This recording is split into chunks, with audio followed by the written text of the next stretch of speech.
Welcome to Cinematic Recaps. This movie is called Taxi Driver.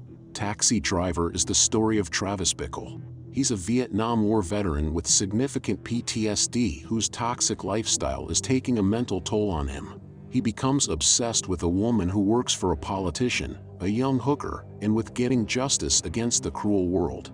This all leads him to change his lifestyle, training for revenge, buying some illegal firearms, and plotting to assassinate a politician. Sit back and enjoy to see what happens. Travis Bickle visits a cab depot in New York City and submits an application for a position as a driver to the grumpy personnel officer. Travis claims to be a Marine with an honorable discharge. It is implied that he is a Vietnam veteran. Due to his persistent insomnia, Travis is hired for the night shift after making an impression on the personnel officer. Travis is quickly shown to be a 26-year-old young guy who is lonely and depressed. It is unknown where he was born and raised. He writes his parents letters and sends them birthday and holiday cards while lying about his life and claiming to be a Secret Service agent. Travis either spends his lonely days in his shabby flat in Manhattan or in the sleazy porn venues on and around 42nd Street. He unsuccessfully attempts to flirt with the sales lady at one pornographic theater. He drives people between the 5 boroughs of New York City during the evening and night in 12 or 14-hour shifts. He occasionally uses his breaks to grab a bite to eat or just a couple cups of coffee at a nearby all-night eatery, where other cabbies also congregate during their late-night lunch breaks. Wizard, a self-described philosophical type, is one of them. Wizard talks about how the nighttime in the city is getting worse. Travis hardly ever converses with the other cabbies, and when he does, he usually speaks haltingly and hesitantly. While driving a cab, Travis notices Betsy, a campaign volunteer for New York Senator Charles Palantine, who is seeking the presidency and has promised radical social reform, and falls in love with her. Travis notices Betsy laughing with Tom, one of her co-workers. When Travis finally pulls up the courage to ask Betsy out, she is immediately attracted by him.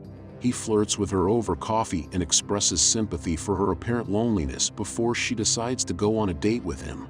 She makes a comparison between him and a character from The Pilgrim, Chapter 33 by Chris Christopherson. Travis is even more appalled by what he perceives as the moral decline in the world.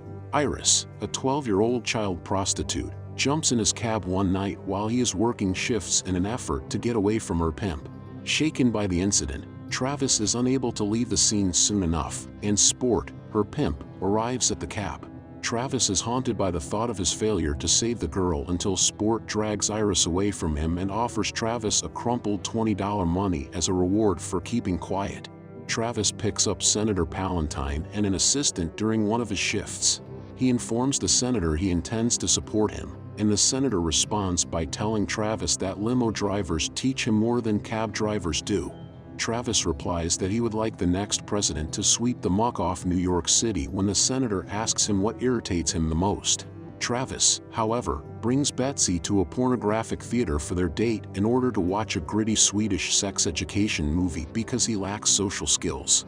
She departs from him outraged and rides home by herself in a cab.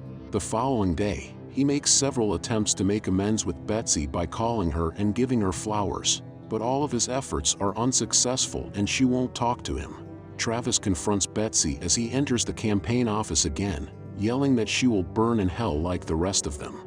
Travis later picks up a man who seems to be just as mentally unstable as he is after being rejected and feeling miserable.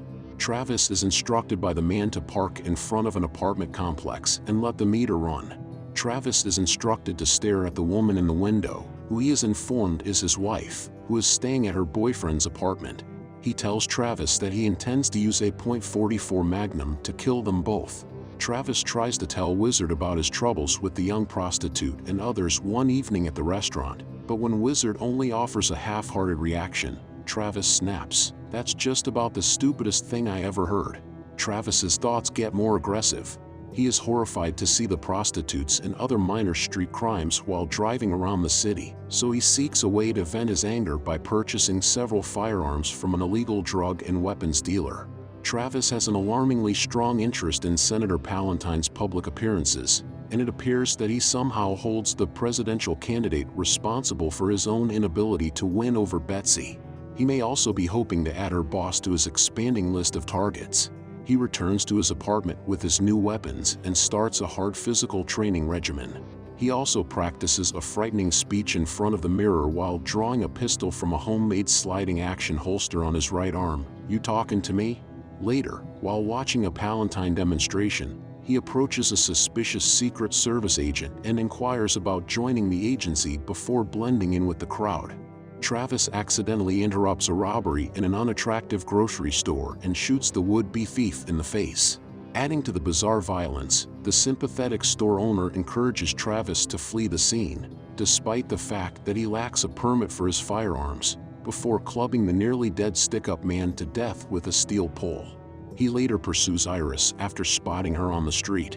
Travis is directed to Sport after asking to be paid for her services the following day. After a tense exchange, Sport sends Travis to Iris's room. Travis does not engage in sexual activity with the woman while they are in her room. Instead, he works to persuade her to abandon this way of life.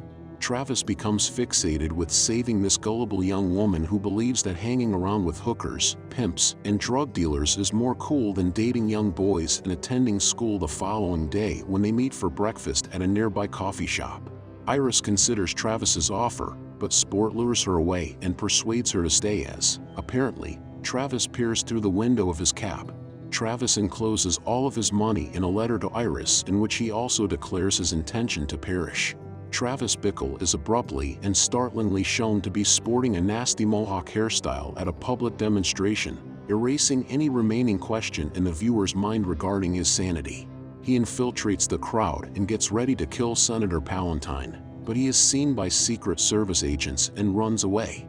Travis drives to Alphabet City, a section of New York's Lower East Side made up of avenues A through E, after returning to his apartment to gather all of his weapons. He approaches Sport and challenges him. Travis tells Sport to suck on this and shoots him in the belly when Sport flicks a lighted cigarette in his direction. Travis pushes his way inside the brothel and rips the bouncer's hand off.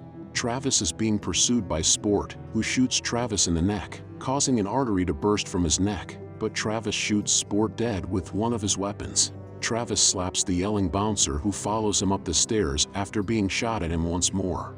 Mafioso client of Iris shoots Travis in the arm, and Travis then shoots him in the face. The bouncer attempts to tackle Travis, but Travis stabs him in the hand before shooting the bouncer in the head to end his life. After calmly attempting to shoot himself under the chin several times, he realizes that all of his guns are empty and decides to take refuge on a nearby sofa until help arrives. When they do, Travis, covered in blood, imitates shooting himself in the head while thinking happily of the chaos and destruction left in his wake. In a brief epilogue, Travis is seen healing from the trauma. Iris' parents have written him a handwritten note thanking him for saving their daughter, and the media has also hailed him as a hero for saving her in a newspaper clipping. Travis casually resumes his work and ostensibly improves relations with the other cab drivers. One night, Betsy happens to be one of his passengers. She makes a remark about how he saved Iris and how Travis became famous in the media, but Travis disputes the idea that he is a hero. He does not charge her when he drops her off. As he drives off, he develops an odd expression and moves the rearview mirror of his taxi, giving the appearance that his irrationality is ready to manifest itself once more. And that is the end of this movie. I hope you enjoyed it. Make sure to like, subscribe, and turn on the notification bell for daily updates of movie recaps like this. Comment what movie you want next. Thanks for watching.